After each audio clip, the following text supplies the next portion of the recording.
I'm really happy to be here with you. You're incredibly successful, not just your 2019 results, but the results that you've had, as we saw today, over the last decade and longer.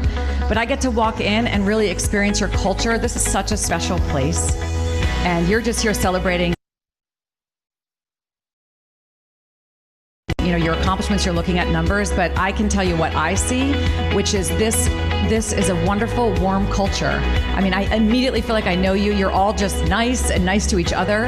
And I can't say how many people said to me just automatically, we really love Coldwell Banker. We really love Coldwell Banker Danforth. This is a great place to be. This is a massive, successful company. Coldwell Banker itself has over 92,000 real estate agents. We're in every state, and we're in 45 countries. So you're part of something really powerful. And at Coldwell Banker, our mission is to help you leave your mark. And that can be so many things. It's to leave your mark in the world of real estate, and that can mean for you something different than it can mean for the person sitting next to you.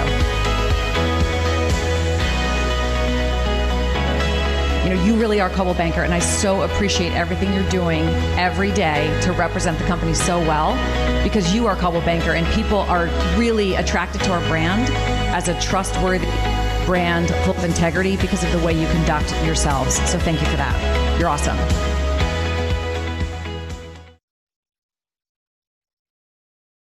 Our office has taken on CBX Biolocator as a whole, and we sell typically 7 days faster than the entire MLS and for about 50,000 more than the competitions.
My first 6 months, I closed a little over $1 million in business. My first 18 months was 10 million, and predominantly in listings. The listing experience well let me do that.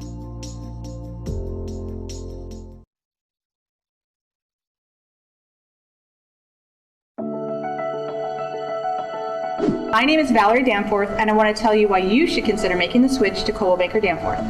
Our mission at Coldwell Banker Danforth is to help you grow your business and not ours. We've turned the industry model on its head by providing a zero commission split. That's right, you heard me. We take zero splits out of your commission because you've worked hard for your money and we think you should keep it. We also provide a support system that's second to none. Our proven platform, training, and staff are focused on helping you keep your business running as efficiently and effectively as possible. There's a reason our brokers have sold over $10 billion of real estate. Not to mention, Coldwell Banker's internationally recognized brand provides you instant credibility on a global scale. Our commercial and property management divisions broaden your offerings, and our peer network is ready to help you succeed beyond your limits. So please give us a call. We'd love to share with you more about why over 380 brokers have made the switch to Coldwell Banker Danforth.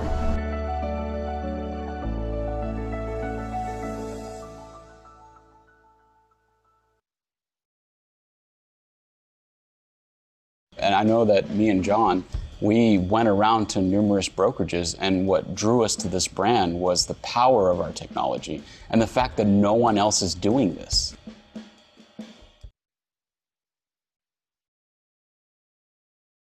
I started doing some research on how much our commissions we were giving up.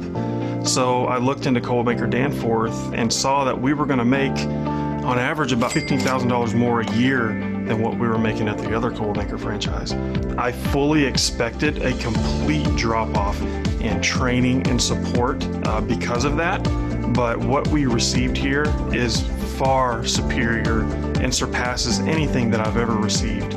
I like Coldwell Banker Danforth because it feels more like a family rather than just another brokerage that I hang my license at. I wanted that small family atmosphere with the global brand recognition. And ever since day one, I felt that here at Coldwell Banker Danforth. The support at Coldwell Banker Danforth has helped me grow my business because they have a great support system. In the fast Seattle real estate market, time is of the essence, and they make sure that they get back to you and you can complete your transaction. One of the things I really like about Coldwell Banker Danforth is the community involvement and the opportunities that I have to be part of something bigger than me.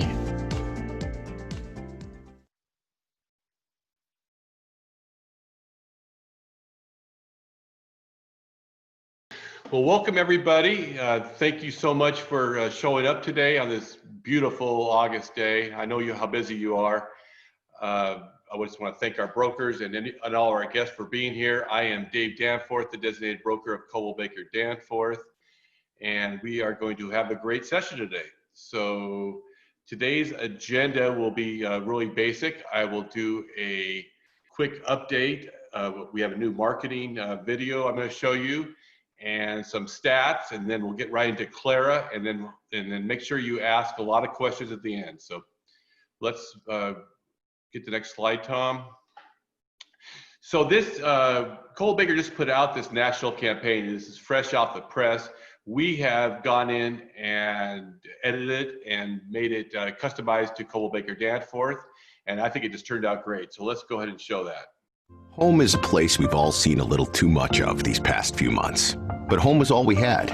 So as we go back out into the big wide world, maybe we'll return with a new appreciation for the place that kept our loved ones safe and close beside us. Because even after 114 years in the business of home, one thing is more clear than ever. When home is all you have, you certainly have a whole lot.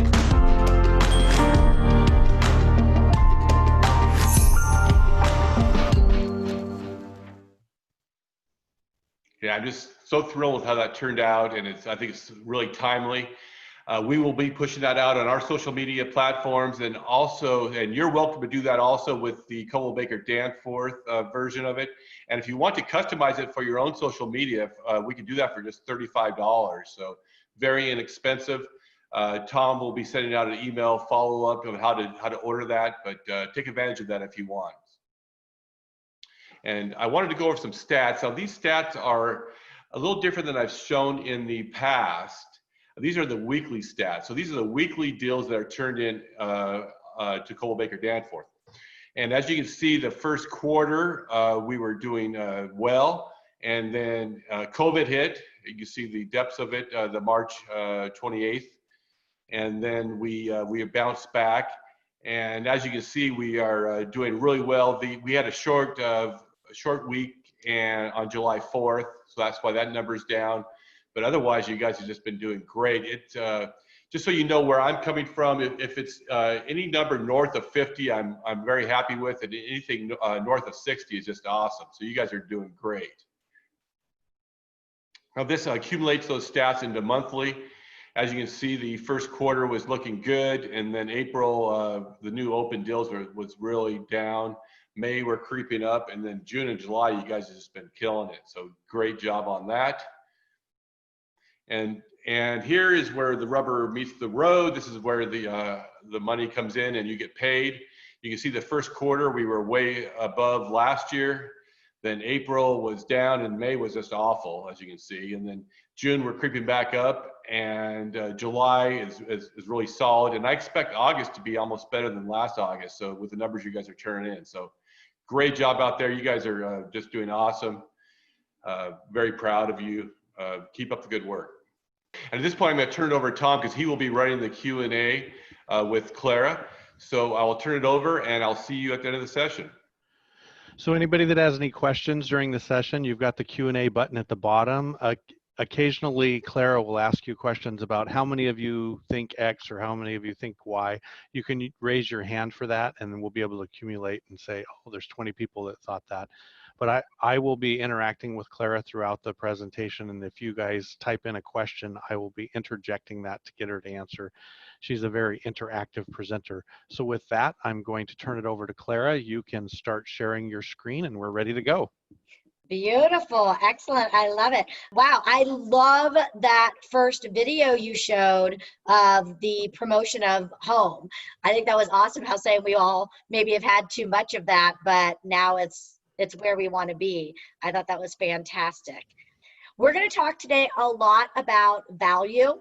And I love the idea that the videos that you showed before all tie into that. So we are going to really start connecting the dots, and I'm going to have a fun little exercise that you can do for yourself to align you with these. I'm going to share a statistic with you, and then I'm going to revisit the statistic a little bit later today.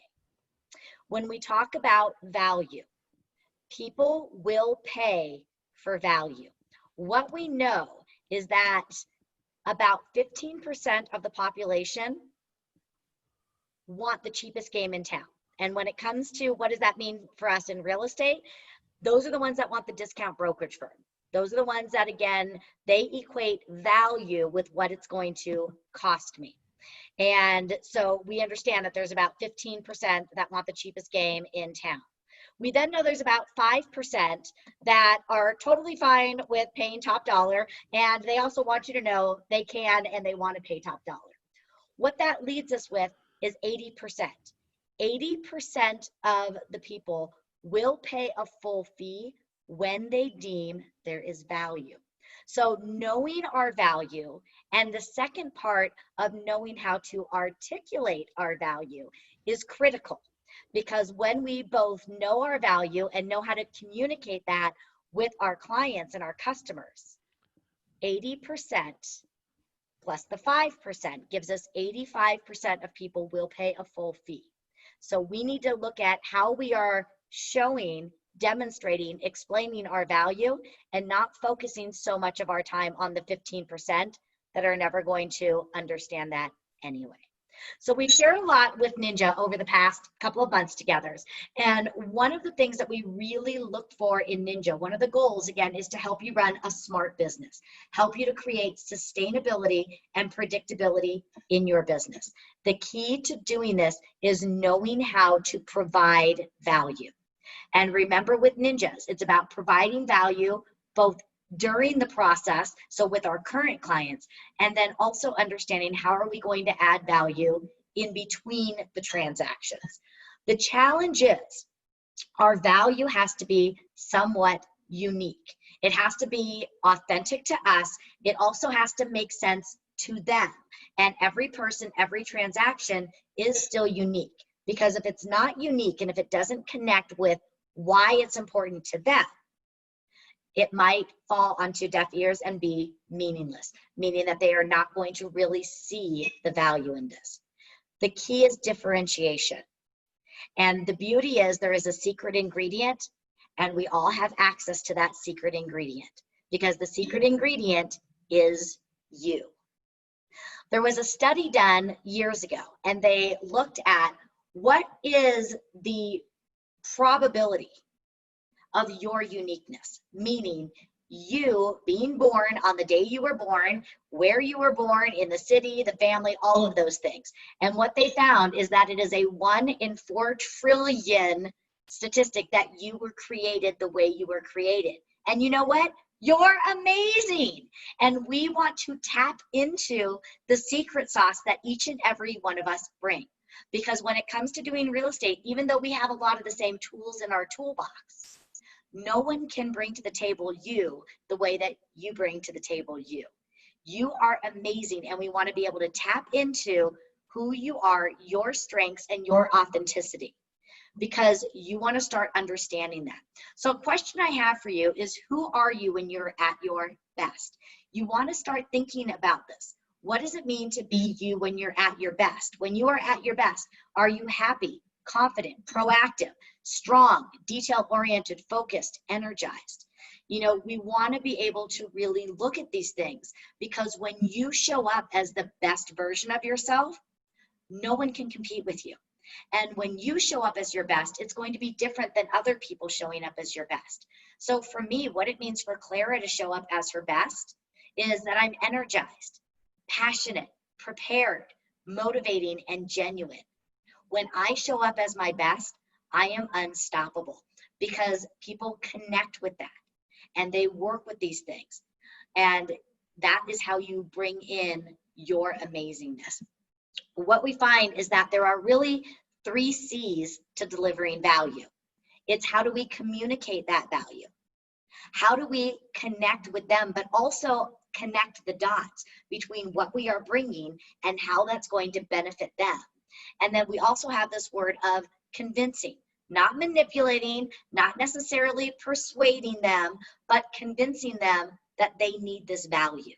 You know, as trusted advisors, as professionals, we are the experts when it comes to real estate. We know what it takes to get a home sold in our markets. We need to let them know that if we were to diminish any of those things, to reduce any of those fees and values and all of those, we aren't going to be serving them at the highest level possible. And when we bring these things together, communicating, connecting the dots, convincing them, we bring what we call the 6 magic words. And here are the 6 magic words when it comes to sales and real estate. What this means to you is, what I'm going to share with you is, again, it's not just in knowing your value, it's also in articulating your value. And when we can articulate our value back to them from a standpoint of, this is what I can offer you, and this is what it means to you, we get something called buy-in. So it's not, I'm going to go ahead and put your house on the MLS. It's, and this is why that's important to you. I'm going to have a stager come out, and this is what a stager can do to help position your home. We want to be able to not just show the feature, but to tie it to the benefit. And we're going to do an exercise that's going to teach you how to do that and also connect you with understanding all the things you bring to the table and how we're going to work with those. The idea is we have to differentiate. We have to evolve. And this is going to be something that is going to be happening all the time. There was a great book that was written by a gentleman named Jack Trout, and he talked about differentiate or dying.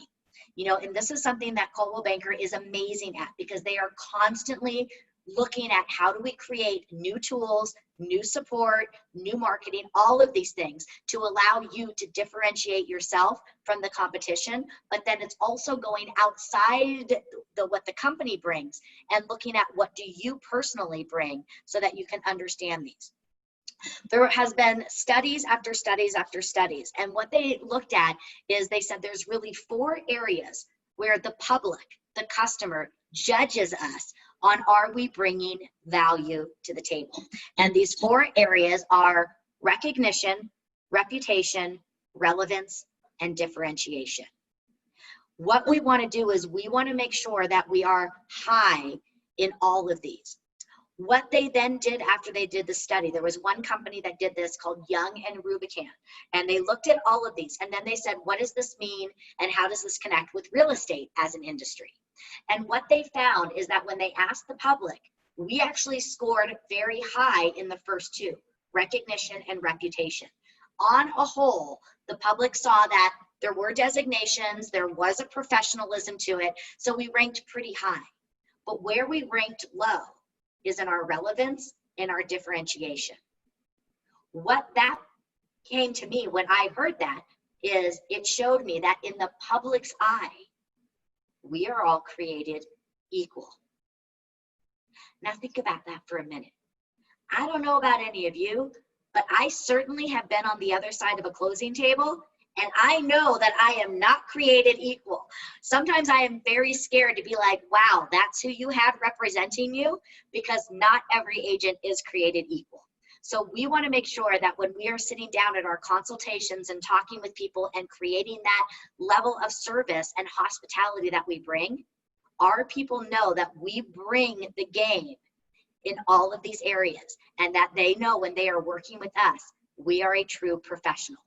So in building your brand, which is you also inside of your brand of Coldwell Banker, you know, you want to start looking at what are some of the core things that everybody offers? You know, every realtor is going to put it in the MLS. You know, I would like to say that everybody's going to do photos, but we already know that's not the case. You know, but there's certain things, holding open houses, you know, reviewing contracts. There's certain things that everybody does. Then we want to look at what are some of the things that we do differently. You know, there were a series of videos that were playing for several minutes before we came on, and these are where you would want to bring in the items. 92,000 agents in, was it 45 different countries?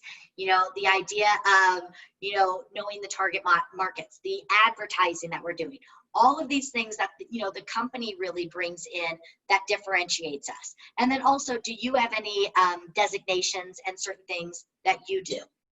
Then you may have some things that are customized. Maybe you work with first-time home buyers, so you may have some customized marketing for first-time home buyers. Maybe you work with investors, luxury, the luxury market, all of these different things. Maybe you're geographic farming a certain neighborhood, so you may have some customized things in those areas. And then what are the things that we have to offer some convenience? Electronic signatures. Maybe you have a courier to help you deliver things. Maybe you have an assistant. You know, your marketing team allows for some convenience. So as you're looking at these and as you're starting to understand how do we bring value, we want to really start to look at and start to identify what are the things that we bring value outside of the core. And then how are we going to start articulating that to our clients and letting them again know why these things are important to them.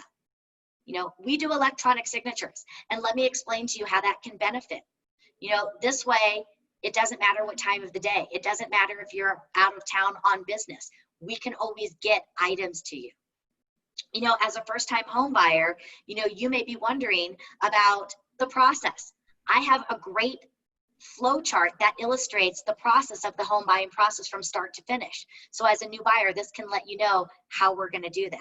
You know, so you can look at each and every one of these and be able to start to learn, how do I communicate those back? Because the idea is we have to make sure that we are coming strong in these areas and Hey, that Clara, we are really looking at how we are bringing these. Yes. I think it's important for them to remember too that it's not just about real estate, it's what you bring from the rest of your life as well. Some people Absolutely. are great decorators, or they were in advertising in a past life, or they were a contractor, and you know, all of those unique things that you bring to the table are what make you you and make you uniquely qualified to help them better than the next guy.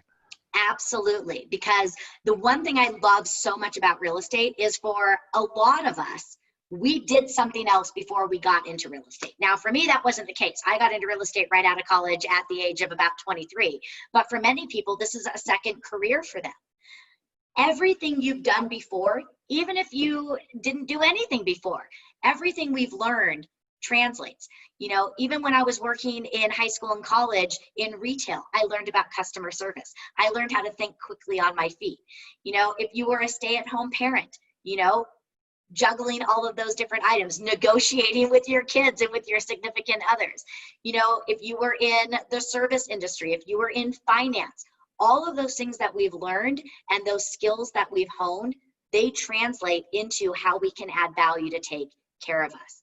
So really looking at these, but again, it's first in the identifying and then being able to communicate it to them. Because remember, 80% of people will pay a full fee when they deem there is value. Bob Burg, who wrote the book, The Go-Giver, one of the things that he has said is, the more you can add in value, the less you have to compete on price. You know, I think especially on the listing side, it's common for people to ask us, would you reduce your fee? Many times, they just want to see what we say. They're just conditioned to ask us those things. But you know what? The more that we get good on being able to explain these things, the less we are going to have to compete on price. And what I find is that when we are strong in our presentations of being able to communicate our value, the objections come up less and less and less. When I was managing, I had one of my agents. She had been in the business for already about 18 years, so she was very seasoned. And I brought her into one of my new agent trainings. And one of the questions that came up is, how do you handle commission objections?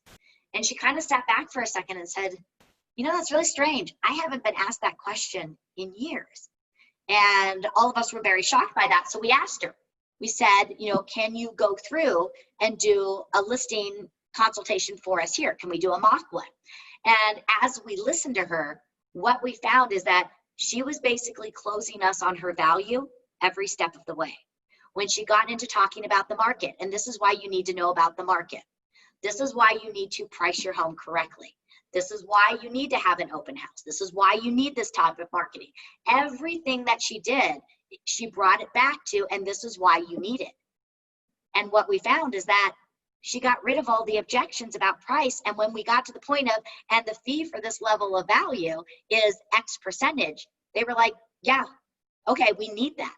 So the idea is, again, as you know your value and as you start to communicate your value, the objections about pricing come up less and less in everything we do. Now, there's really 5 areas where we can focus on adding value and growing our business. These came out of a book written by a gentleman named Todd Duncan, and the book is called High Trust Selling. He said, when you're looking at growing your business, one of the things that you can do is you can acquire new clients. So for us, that might be open houses, internet leads, you know, things that we can do to acquire new clients. But then he looked at the other ones. Let's leverage our current relationships. Let's focus on adding more value to the people that are our current relationships. Let's go deeper with the relationships. And here he has past clients. We know we don't have past clients, but this would be, let's grow closer with the people that we've actually worked with in the past. And then how can we create a more memorable experience for them? And if you look at this, 4 out of the 5 areas focus on the relationships that we already have. So I really encourage you, it's always important to have some new business coming in because you want to be able to freshen the pot. You always want to be able to bring people in. But most of our time should really be around the current relationships we have. And when we grow deeper relationships, when we add more value to those relationships, when we create a better experience and ask those people to refer us to people, that's where it's a game changer. And the more that you can do this, again, those objections of value are already handled because it is so much easier to build a business based upon trust and based upon the knowledge that you already have. And the idea, yes? I was just going to say, if you're focusing on your existing clients and really working with that group, your new clients are going to be coming from that existing group anyway. So you're going to be getting. And that's what it is.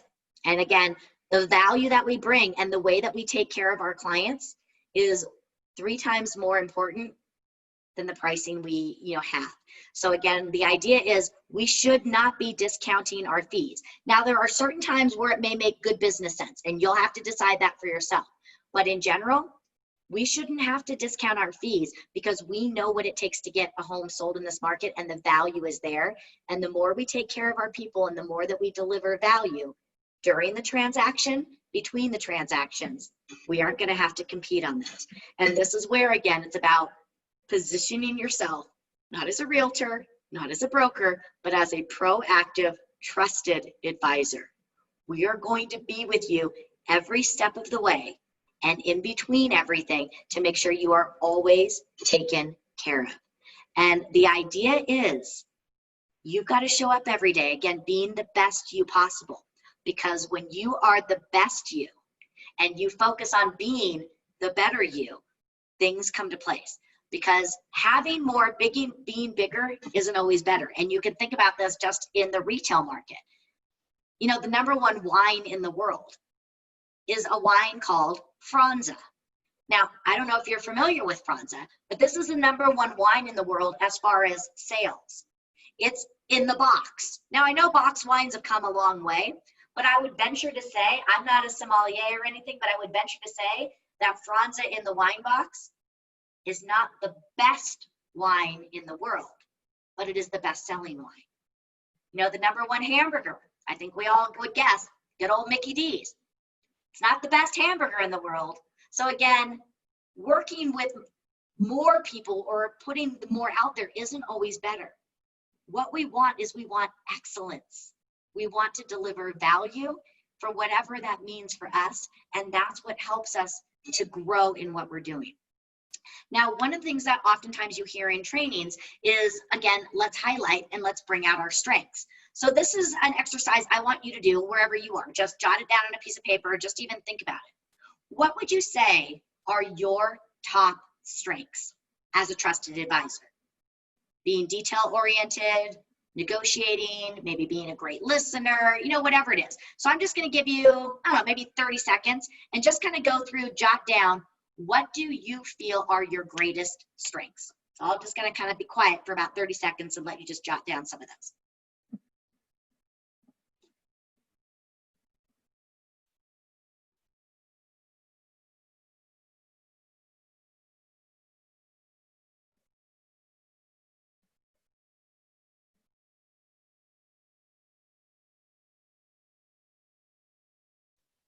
Okay, so this is where we want to do that interactive piece. So Tom, you can help me maybe with some of the hand raises. Okay. If you have that capability, go ahead and do that. How many of you wrote down that you were detail oriented or some sort of version of being detail oriented? Did we get more than one out there, Tom? Oh, they're popping up. It's yeah, we've got about 9 people. Cool, awesome. All right, anybody feel that they are a strong negotiator?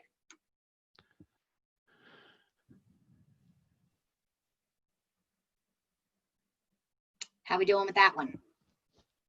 Still climbing, but we're at 8. Okay, awesome. How many of you feel like you have you have strong market knowledge? You know what's going on in the market?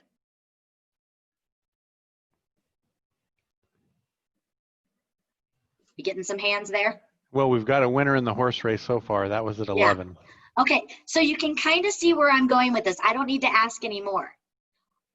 Our strengths are not always our uniqueness, because the problem is if I just focus on my strengths, other realtors can have those same strengths. So the idea is we don't just want to talk about our strengths. Again, it comes back to connecting the dots of what this means to them, because our strengths are not unique. It is how we use them to help our clients that bring out the uniqueness, because nobody will use your strengths the same way you do. So you don't want to just say to somebody, I'm a strong negotiator. What you want to do is say, you know, I'm a strong negotiator. Let me tell you about some of the times I had to use my negotiating skills. You want to be able to show them, and here's how I gain my market knowledge. You know, you want to show them and talk with them, maybe share testimonials that talk about you being a good communicator, a problem solver.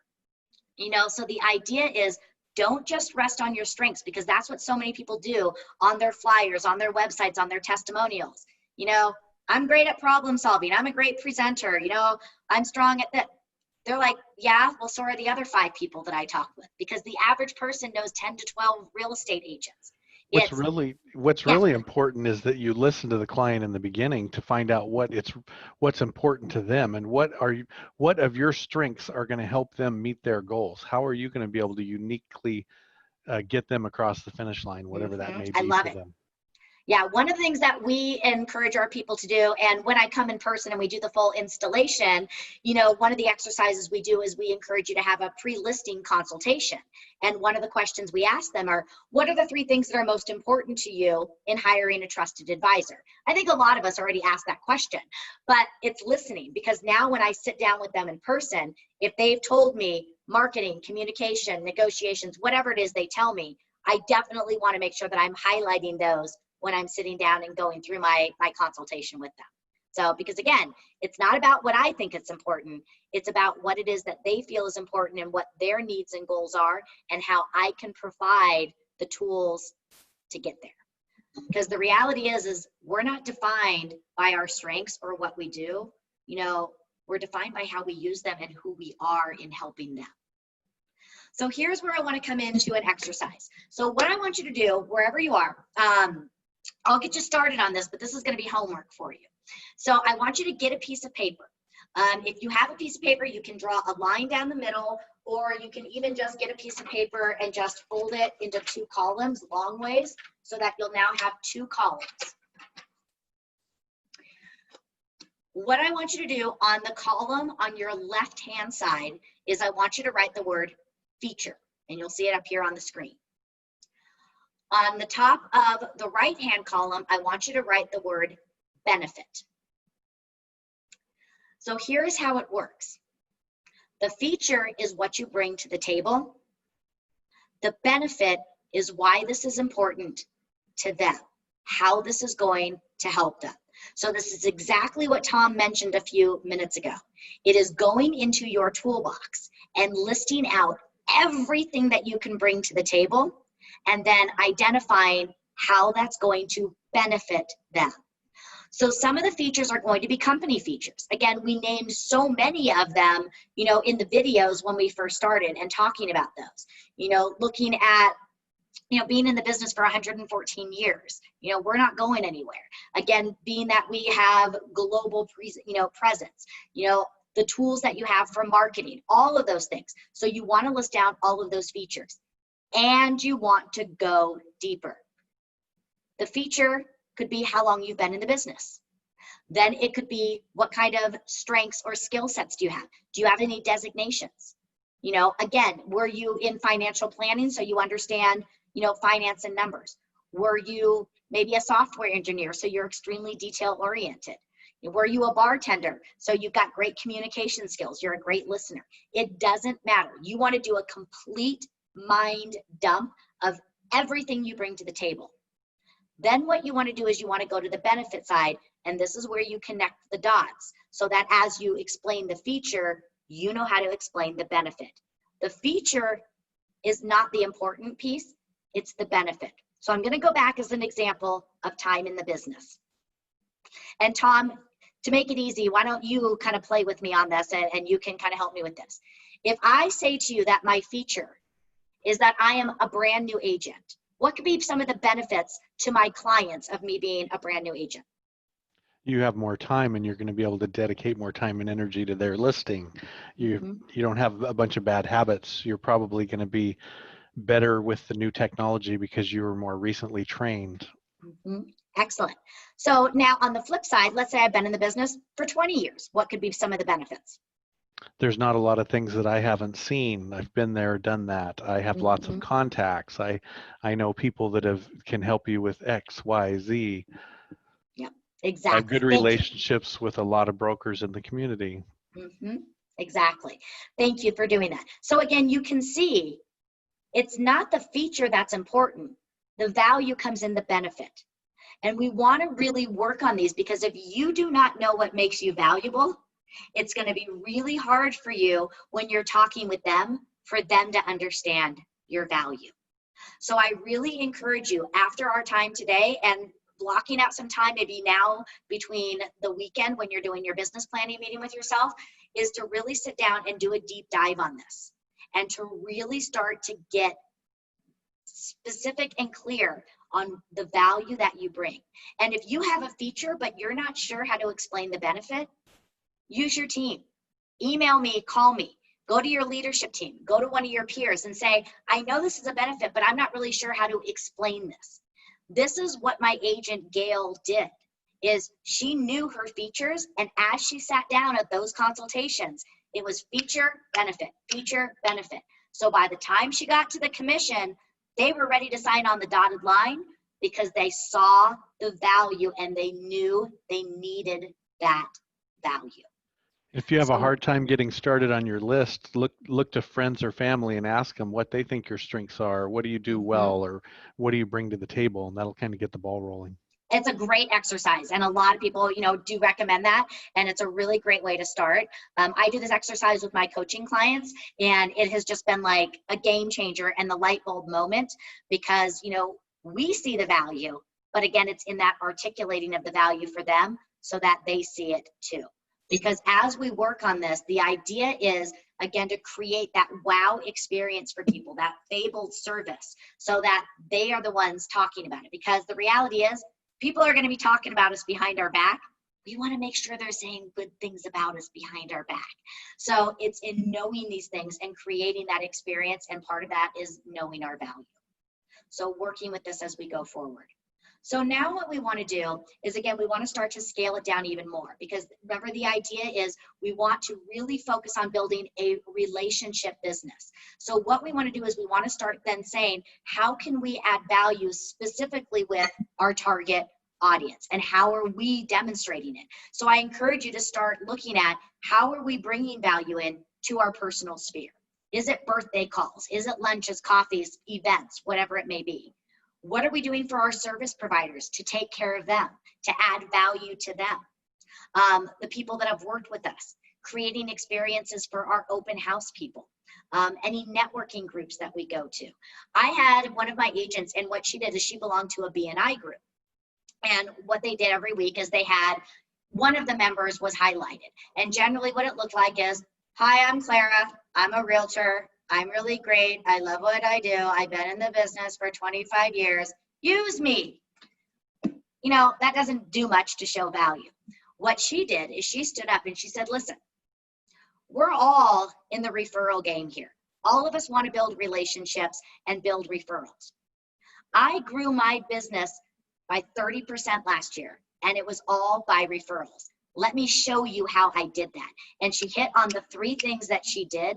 That was adding value to her networking groups. Now her networking groups are like, I want to know how you did this. And yeah, I want to work with you too, because now you just told me how to grow my business by 30% too.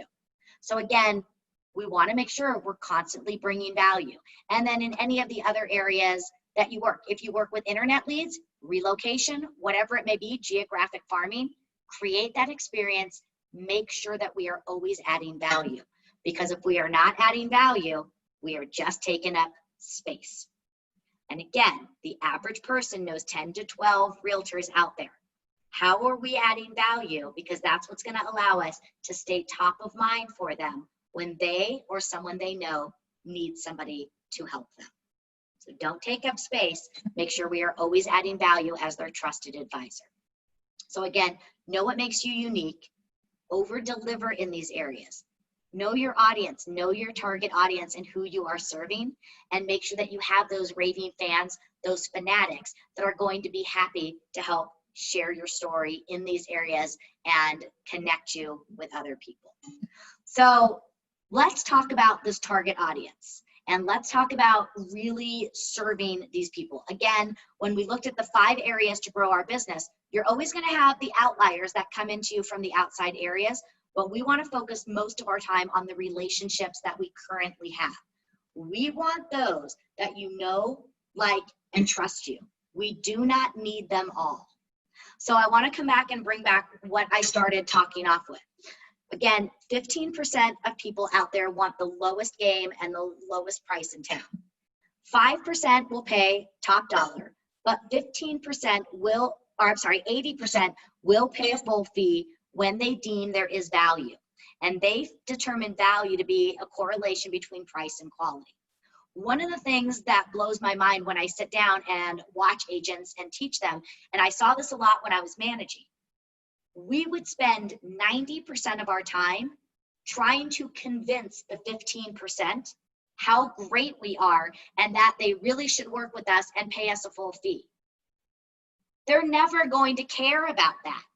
What you want to do is you want to say, you know what, that's cool. You want a discount broker? There's plenty of people that will help you with that. I want to focus my time on the 85%, the ones that are okay already and the ones that when they see value will pay me a full fee. That's the law of abundance. And when you focus on that, there's enough business out there to sustain us and to allow us to reach our goals. So stop chasing the ones that are never going to see your value and see the worth that you bring. Focus on the others. So with our target audience, again, it's about identifying who is our target audience. Where are they so I can find them? What is their greatest challenge? And how can I help them solve that challenge? One of the best stories of serving your target audience is Southwest Airlines. When Southwest Airlines was created back in the 70s, at that point in time, about 85% of travel was done in business. There was only about 15% of travel that was for the vacation traveler. So they had a decision to make. Do we want to go into the 85%, which is where most of the business is, but it's also dominated by about 3 top airlines? Or do we want to go into the 15%? That is more of the vacation travel, but there's nobody there. So again, it's, do we want to be a small fish in a big pond or a big fish in a small pond? So they decided to go into the small pond, and they said, you know what? Nobody's really dominating that space. So let's go ahead and let's focus on the vacation travel. Okay, so now we know who they are. What is their greatest challenges and how are we going to serve them? Well, you know, it's the vacation traveler. So first off, it's got to be relatively inexpensive, because in the 70s, most households were single income households. So they didn't have a lot of ancillary income. So it had to be relatively inexpensive. It had to be easy, because in this case, for a lot of them, their secretaries were not planning their itineraries. It was them doing it on their own. So it had to be pretty easy to be able to manage it all and figure out what they were doing. And lastly, it had to be fun. These people are going on vacation. It needed to be fun. So think about who Southwest is today. I fly Southwest all the time. They're still exactly the same. One of the greatest reasons I work with them is they're easy. I am on the road a lot, and I constantly have to change my schedule, because maybe I have something set up and then I pick up a one day in a city nearby and I have to change my tickets. Maybe I decide that instead of going home, I'm going to go out to California and see my family. Maybe something gets canceled. And if I work with a lot of the other ones, it's $200 change fees. And for me to end up changing something, it ends up being $400 to $1,000. I don't want to deal with that. You know, they're relatively inexpensive still. They have a lot of options and they're fun. Southwest knew who their target audience was. They served them, and now they dominate the field, not just in the vacation, but also in business. So I want you to start thinking of your target audience. Who are they? Where are they? Are they in a certain part of town? Are they, you know, in certain other groups where maybe you can add to some of those groups? What is their greatest challenge? And how can you help them with these challenges? Know your people, take care of them, be a resource for them, and let's really work on that.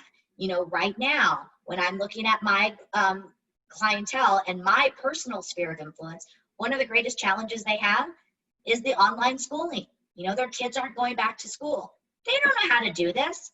So maybe one of the ways I can solve that challenge for them, maybe I can host a town hall meeting and bring in some educators or some people that are really good in working with children in different age brackets, and say, what are some resources and some things you can do to help kids if you have kids that are maybe 5 and under? Here are some things that you can do if you have kids in grades 1 through 3, you know, 5 through 8 in high school, you know, and be there. Those would help solve their problems. It has nothing to do with real estate, but it can work with them. Maybe if I want to talk with people about the power of home ownership, maybe I do a little town hall meeting or a seminar with a lender and a financial planner. Think about their greatest challenges and how can you help them fulfill those, because you need to know what is important to them. And going back to what Tom brought up earlier, if you don't know your value, ask them. If you don't know what their greatest challenge is, ask them. Get on the phone, get a cross section together, or as you're just talking with people, what are you struggling with right now? And just listen. Go on social media. Find out what they are struggling with, what they're posting about, and find ways to help solve their greatest challenge. And then bring in the idea of consistency. The more you can stay consistent with these, the more that you can stay in the activities of knowing your target audience, of talking with them, and delivering and over-delivering on value. That consistency is going to bring in the patterns of success, and that's what's also going to add value. Because when it comes especially to referring, a big key indicator of if somebody will refer someone to you, they want to make sure everybody's going to be treated the same. And if they don't know that somebody is going to be treated the same if they refer them to you, they might work with you, but they may not refer to you because they want to make sure they're going to have that level of comfort. And think about this. If I go to a restaurant and the restaurant has amazing food, but the service is hit or miss, I don't know if I'm going to refer a friend or a client there, because again, Where I refer people is a direct reflection on me too. Or I may refer it with the caveat of the food's great, but the service stinks. So just know you're going to have crappy service. Because again, I need to know that. But if someone has impeccable food, impeccable service, the ambiance is great, we want to refer it all the time with confidence. So bring all of these things and do it with consistency. The other thing to think about in that whole referral realm, a lot of brokers will spend thousands of dollars on lead gen, and they're on marketing, on fancy websites, on all types of things that they're doing. And taking good care of your clients is another way of generating leads. I mean, when you have an issue with, that isn't really what I do. I shouldn't have to do that piece. I shouldn't have to go over there and open it up for grandma and grandpa to see the house. But those are the things that differentiate you. And you, like you were saying earlier, you go above and beyond. You do those things. It makes you feel good. It makes the client feel good. And just chalk it up to marketing. What you're doing is building that relationship that is going to make them want to refer everybody they know to you. Absolutely. It's creating, again, that fabled service. It's creating that experience. That's what we call hospitality. And there is a difference between service and hospitality. Service is what you do. Hospitality is how you make people feel. It's creating that experience and, letting people know that they're well taken care of. And that means a lot to people. So I would love to open it up to questions. If anybody has any certain questions, comments, needs more clarification on anything of the information that we covered today.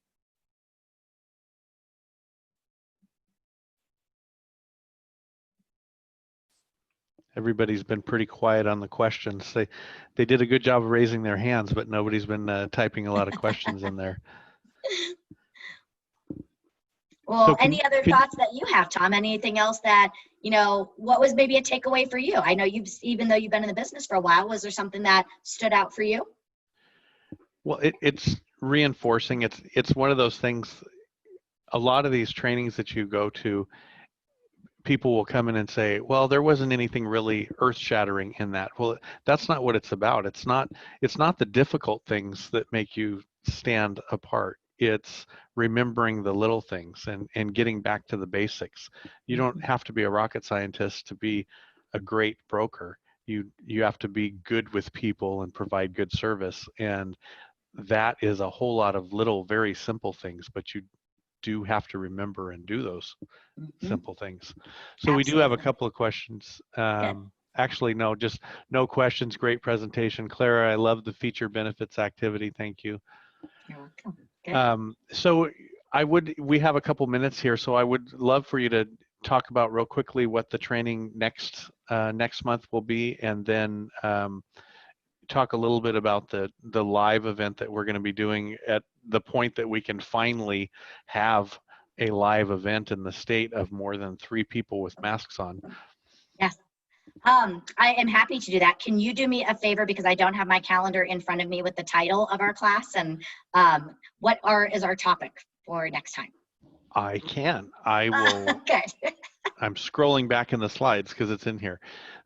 So it's learn how to eliminate distractions, and it is on September 10th, same time, 12 to 1.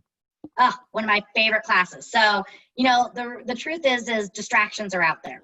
And, it's so funny. People will be like, oh, just stop being distracted. Just focus more. Distractions aren't going away.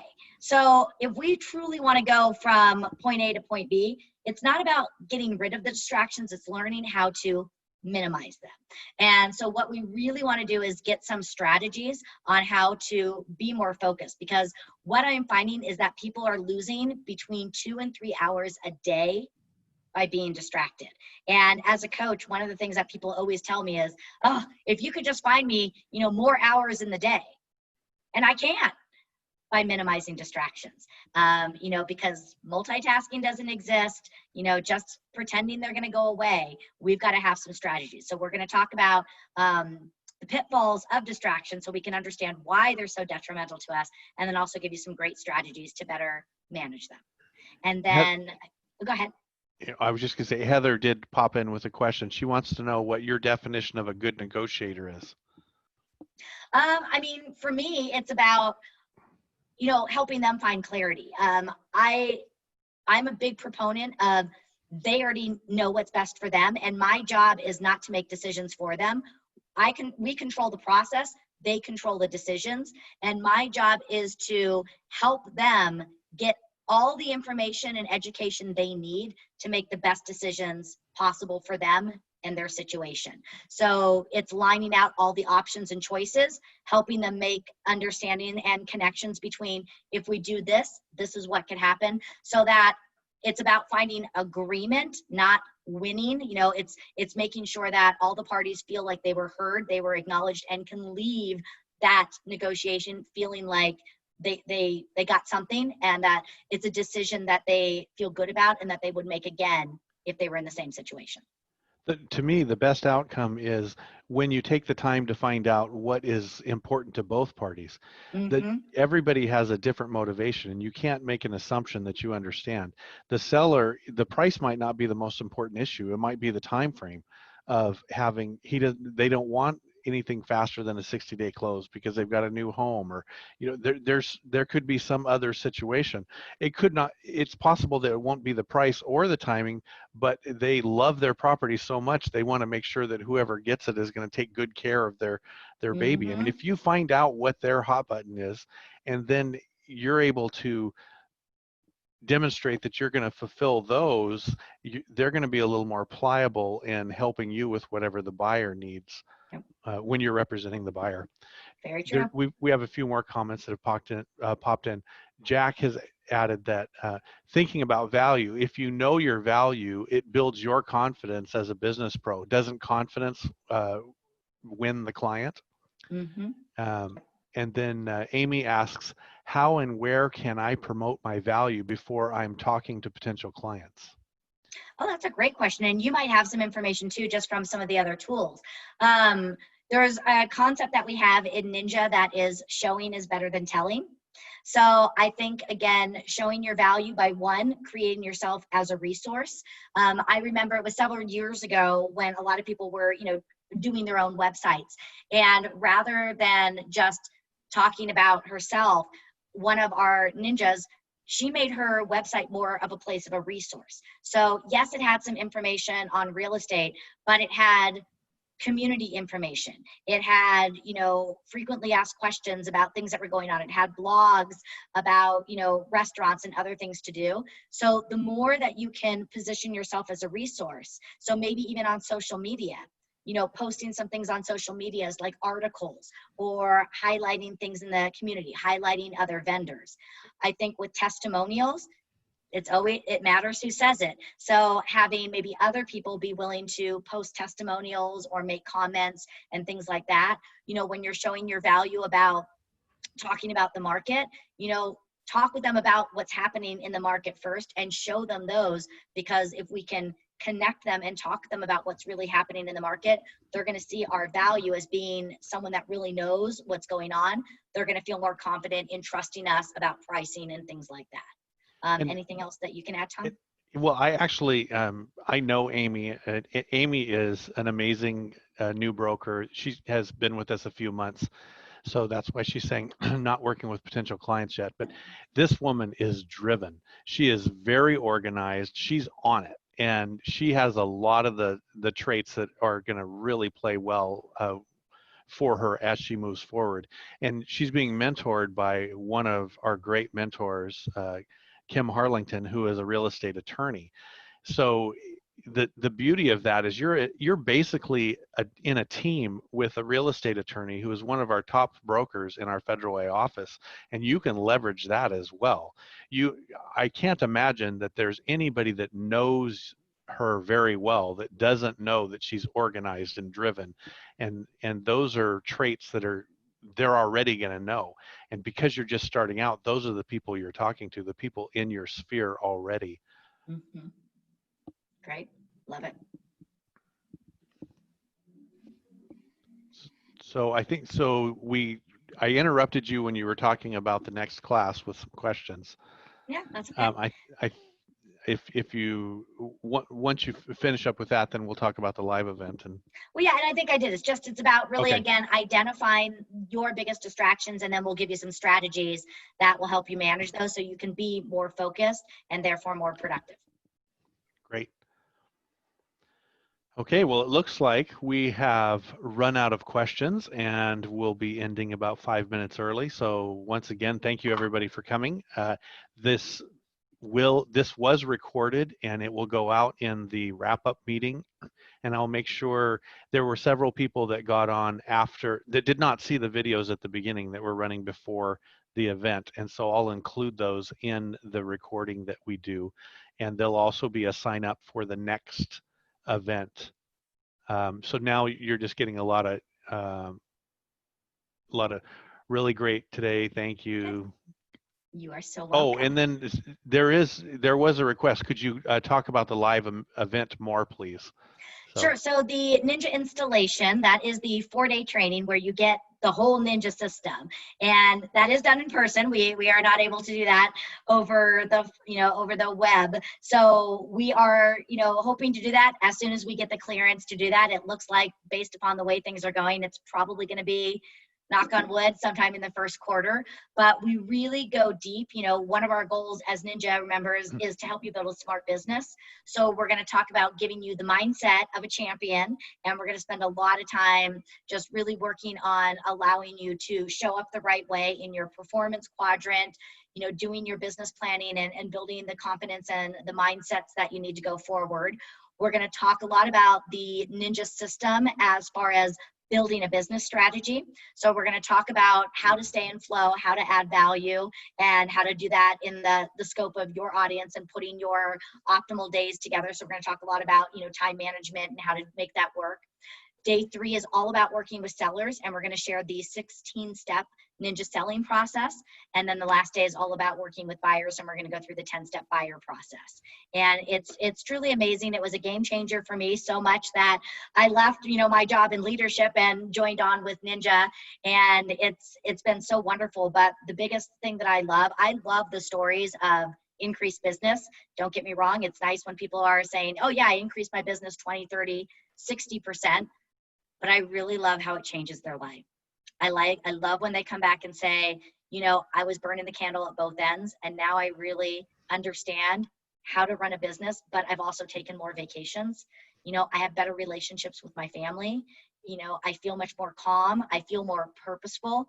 It's not just about business. It's also about changing your life. And Ninja is a sales and a business strategy, but it's also about running a better life. So we're going to teach all those to you, and as soon as we can bring it, we will be there.